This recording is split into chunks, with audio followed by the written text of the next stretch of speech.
It's so sad that Jamaicans are so accustomed to poor leadership that when intelligent, sensible people hold the current government accountable or speak out about the injustice of the current government, boy, let me be respectful. I don't want to call y'all idiots, but it just seems so stupid to me that you're going to defend poor leadership. Like, do you not have standards? So RymeNation family, Wagwan, says my peeps, they are back with another video. So I came across a video with a very intelligent young lady giving her thoughts and opinions on the current government. So she basically said, whenever these politicians make some bad decisions and you hold them accountable, there are a lot of persons that are gonna be defending these people when they make them bad decisions. So she a say she don't want to call him idiot, but she a wonder if these people don't have no standards. Under some comment, under some videos, me see wherein some of them a say, yo, if you don't vote, you don't have a talk. What kind of nonsense that? You're a Jamaican, and whenever these politicians make some bad decisions, you have a say. If you vote or not, you're a Jamaican. So these people are dihearted and they're blind and they're not seeing wherein these politicians are making bad decisions which is going to affect us. If these politicians were facing the reality of their decisions which they are making, which are affecting the wider public, they wouldn't do it. If them did face it, they won't do it. So I want to take a look on the video RymeNation family and leave in the thoughts and opinions down in the comment section and tell me what you think. It's so sad that Jamaicans are so accustomed to poor leadership that when intelligent, sensible people hold the current government accountable or speak out about the injustice of the current government,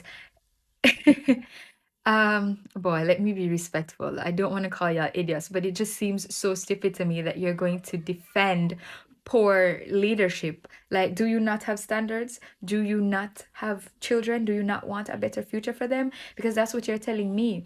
The fact that you're content with this hogwash leadership tells me that not only do you not love yourselves, you don't even love your kids to want to give them a better future. And for those of you saying that the government is doing such a good job, give specifics and stop talking claptrap on people's pages.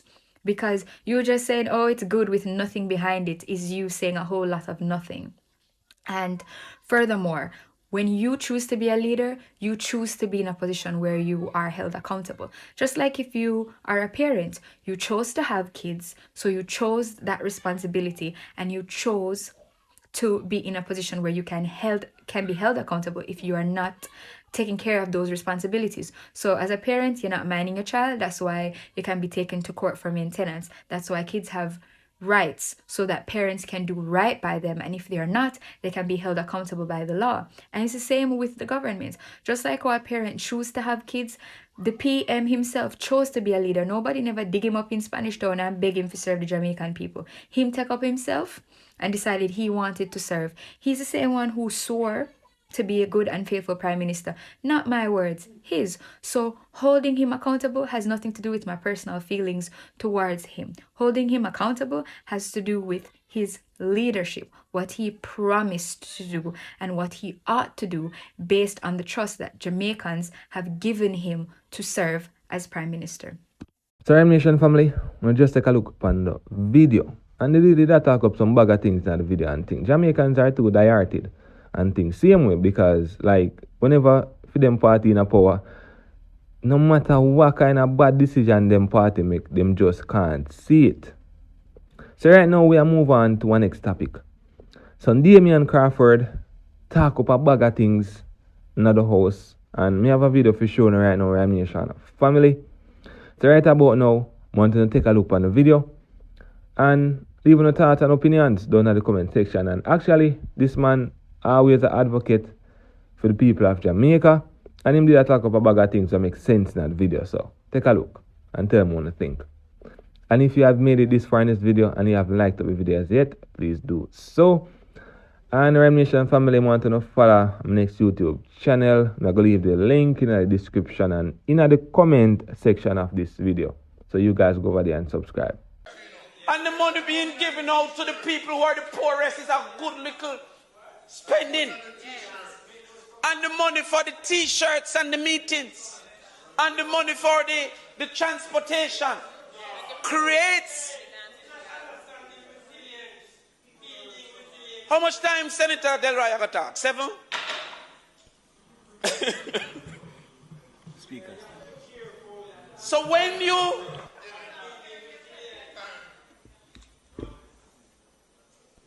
Mr. President, oh, that's all you got, right? Mr. President, it's 3, No. The speaker's time having expired. Might he be allowed the time to wrap up his presentation, which will hopefully be...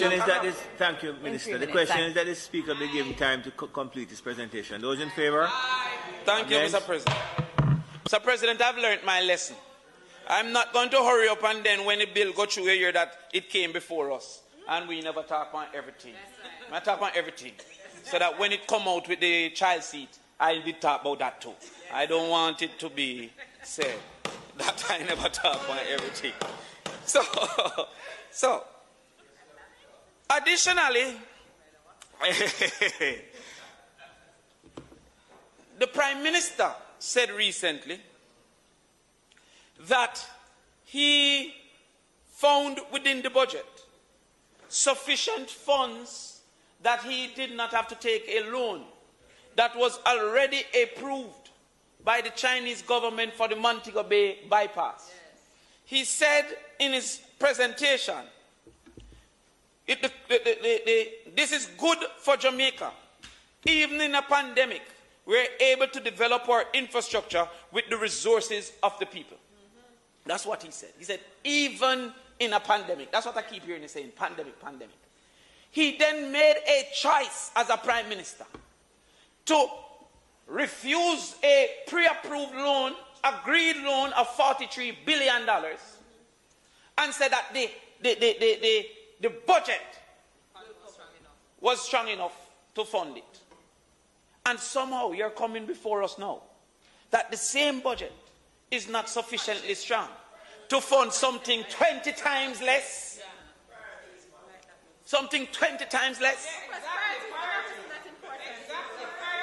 So, yes. So, and that is the point that we're making, that the people's choices should be a priority. The democratic process should be a priority. Satisfactory representation should be a priority. It is not up to the person holding power to retain power until he feels that there is no basis for a new priority. That's right. What Senator Sinclair came here with were two mutually exclusive concepts, because local government and general elections are not on the same cycle. One is on a 4-year cycle. One is on a 5-year cycle.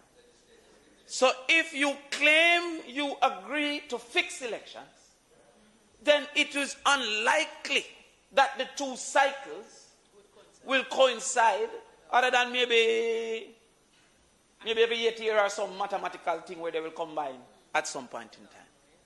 So to that extent, to claim that you have no problem with fixed elections, which the JLP has been stating over and over. But no action. But they have gone, you used to say 360 minimum go back the same direction. He has gone 180. Because this is not fixed election we're talking about. We're talking about due election. Yeah. Due election means this is the deadline for it. You could have called it before, but this is the deadline. Yeah. If you believe in fix, then you should believe in due election. Then you have a pass due for reach fix. Absolutely. A person who believes in fix must hold themselves to due. That's right. Simple logic. But that has not been done.